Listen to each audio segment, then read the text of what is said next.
평생을 바쳐 헌신했던 사람에게 씻을 수 없는 상처를 받고 피눈물 나는 억울함에 밤잠을 설치고 계십니까?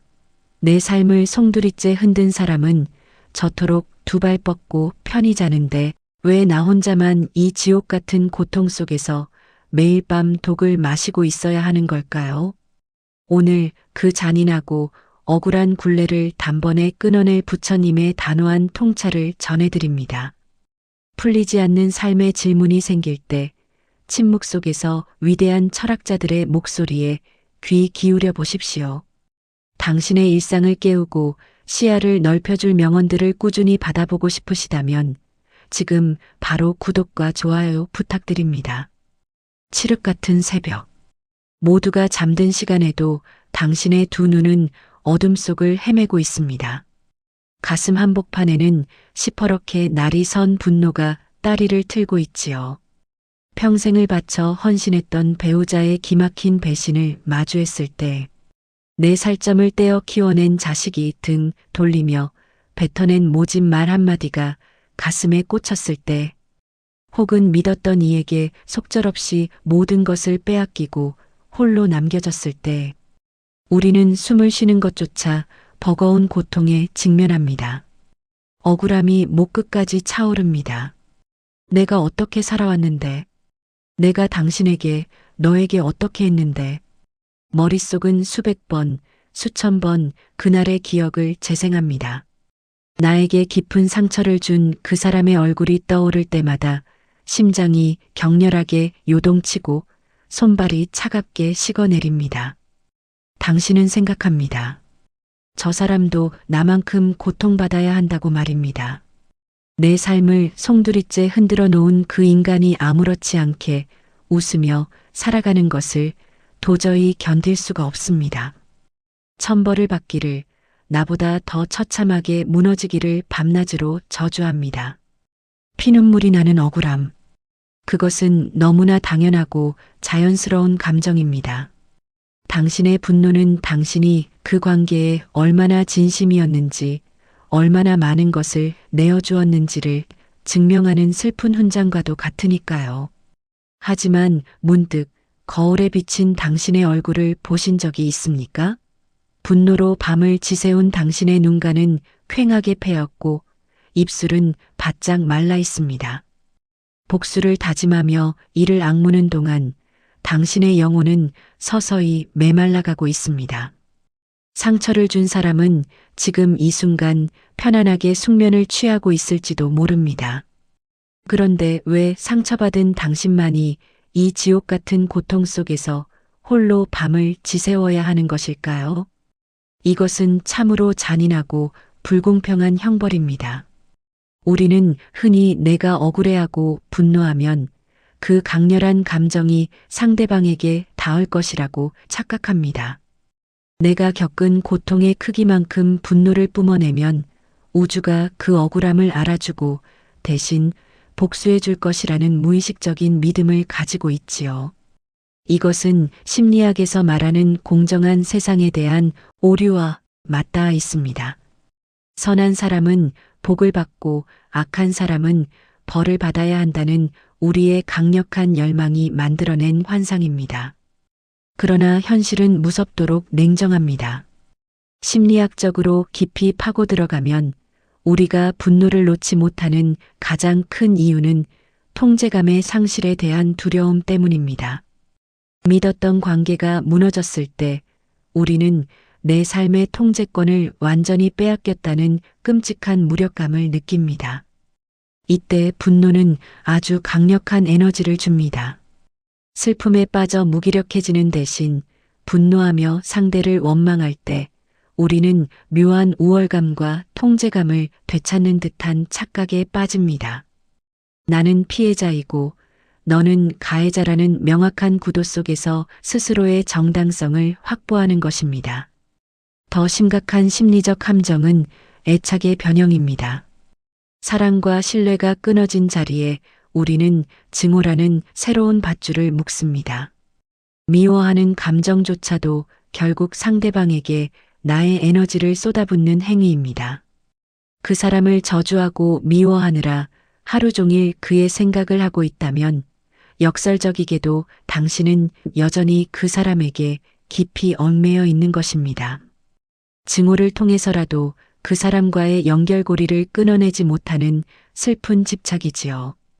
결국 이 분노는 나를 보호하는 방패가 아니라 나를 파괴하는 무기가 됩니다. 뇌과학적으로도 극심한 분노는 스트레스 호르몬인 코르티솔을 과다 분비시켜 우리의 신경계를 망가뜨립니다. 복수심에 불타오를 때 당신의 몸과 마음은 끊임없이 전쟁 상태에 놓입니다. 가해자는 이미 오래전 현장을 떠났는데 당신 홀로 남은 폐허에서 매일 밤 자신에게 총구를 겨누고 있는 격입니다. 이것이 바로 분노가 가진 가장 끔찍한 심리적 본질입니다. 부처님은 말씀하셨습니다. 분노를 품는 것은 자신이 독을 마시면서 상대방이 죽기를 바라는 것과 같다. 이토록 서늘하고도 정확한 비유가 또 있을까요? 억울함에 치를 떨며 밤을 새우는 당신의 손에는 지금 보이지 않는 컵이 들려 있습니다. 그 안에는 당신이 흘린 눈물과 원망으로 빚어낸 치명적인 맹독이 찰랑거립니다. 당신은 상대방을 노려보며 그 독을 벌컥벌컥 들이마십니다. 내가 이렇게 아파하니 너도 죽어라. 소리치면서 말입니다. 하지만 상대방은 죽지 않습니다. 타들어가는 것은 오직 당신의 식도요. 썩어 들어가는 것은 당신의 오장육부입니다. 이것이 분노의 역설입니다. 가해자가 찌른 칼은 한 번의 상처를 냈을 뿐이지만 분노를 품고 사는 것은 스스로 매일매일 그 상처를 헤집어 소금을 뿌리는 것과 같습니다. 부처님의 이 통찰은 상대를 용서하라는 도덕적인 강요가 아닙니다. 너무나도 철저하게 나 자신을 구원하라는 실존적인 외침입니다. 현대인의 삶에 이 명언을 대입해 보십시오. 남편의 외도로 평생의 헌신이 부정당한 아내, 자식에게 버림받은 부모. 그들이 느끼는 배신감은 하늘이 무너지는 고통입니다. 그 고통 앞에서 부처님은 묻고 계십니다. 그들이 당신의 과거를 망쳤다면 이제 당신의 남은 미래마저 그들의 손에 쥐어줄 것인가? 분노를 놓아버리면 상대방이 승리하는 것 같아 억울하십니까? 결코 그렇지 않습니다.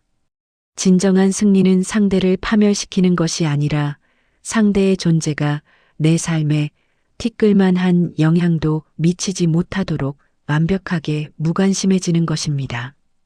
독배를 바닥에 내동댕이 치는 순간 당신은 가해자와의 지독한 영혼의 사슬을 끊어내는 것입니다.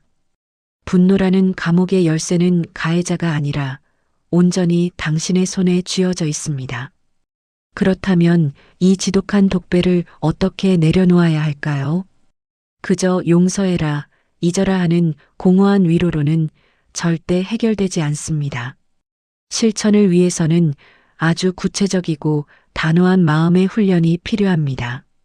첫째, 내 손에 들린 것이 독임을 명확히 인지하십시오. 가슴속에서 화가 치밀어 오르고 그 사람의 얼굴이 떠오를 때 스스로에게 소리내어 말하십시오. 아, 내가 또 독을 마시려 하고 있구나. 감정에 휩쓸리지 말고 그 감정을 1인칭 관찰자 시점에서 바라보는 것입니다. 나는 지금 억울하다가 아니라 내 안에 억울함이라는 감정이 일어났구나라고 분리하는 순간 독배를 입술에서 떼어낼 수 있는 찰나의 틈이 생깁니다. 둘째, 사건과 현재의 나를 분리하십시오. 상처받은 그 사건은 과거에 일어났습니다. 하지만 그 고통을 리플레이하며 스스로를 괴롭히는 것은 현재의 나입니다. 가해자는 한 번 당신을 찔렀지만 당신은 매일 밤 자신을 1000번씩 찌르고 있습니다. 이제 그 자기 학대를 멈추겠다고 결심하십시오. 그 인간은 나에게 상처를 주었지만 내 영혼까지 파괴할 권리는 주지 않겠다라고 단호하게 선언하십시오. 셋째, 미움의 자리에 나를 향한 지독한 연민을 채우십시오. 분노를 거두라는 것은 상대를 용서하라는 뜻이 아닙니다. 용서는 안 해도 됩니다. 다만 상대방을 향해 뻗어있던 그 뜨거운 에너지를 거두어 상처받은 나 자신을 안아주어야 합니다. 그동안 참 고생 많았다. 그런 취급을 받을 사람이 아닌데 참으로 애썼다. 남을 저주하느라 써버리기엔 당신의 남은 생이, 당신의 에너지가 너무도 아깝고 귀중합니다. 넷째, 심리적 장례식을 치르십시오. 상대방과의 좋았던 기억, 내가 기대했던 보상, 억울한 감정들을 모두 종이에 적어 보십시오. 그리고 그것을 불태우거나 갈기갈기 찢어버리십시오. 이것은 그 사람을 내 마음의 영토에서 완전히 추방하는 거룩한 의식입니다. 그가 잘 살든 못 살든 벌을 받든 말든 그것은 우주의 인과율에 맡겨두십시오. 당신은 그저 당신의 아름다운 삶만 챙기면 됩니다. 분노라는 이름의 맹독. 그것은 타인을 향해 쏜 화살인 줄 알았으나 결국 둥글게 돌아와 내 심장에 꽂히는 부메랑이었습니다. 우리가 겪은 그 지독한 상처와 배신은 변하지 않는 과거의 사실입니다. 하지만 그 상처를 훈장으로 삼을지 족쇄로 삼을지는 오직 우리 자신만이 결정할 수 있습니다. 이제 스스로를 올가매던 가시덤불에서 걸어 나오십시오. 당신의 삶은 누군가를 미워하고 원망하며 허비하기에는 너무도 눈부시고 소중합니다. 남을 향해 치켜들었던 핏발선 눈을 거두어 맑은 밤하늘의 달빛을 바라보십시오. 거칠게 쉬던 숨을 차분히 고르고 내 안에 가장 여리고 상처받은 아이를 따뜻하게 다독여 주십시오. 당신은 충분히 아파했고 충분히 견뎌냈습니다. 이제는 당신 자신을 위해 그 무거운 짐을 내려놓아도 좋습니다. 용서하지 않아도 괜찮습니다. 그저 당신의 평화를 위해, 당신의 온전한 수면과 내일의 미소를 위해 그 지독한 독배를 바닥에 쏟아버리십시오. 빈손이 되어야만 비로소 새로운 바람을 쥘 수 있고 따뜻한 햇살을 만질 수 있습니다. 당신의 남은 계절은 타인의 그림자가 아닌 오직 당신만의 고요하고 찬란한 빛으로 채워지기를 바랍니다. 마지막으로 조용히 여쭙고 싶습니다. 당신의 손에 꽉 쥐어져 있던 그 차가운 독배를 이제 그만 바닥에 내려놓으시겠습니까?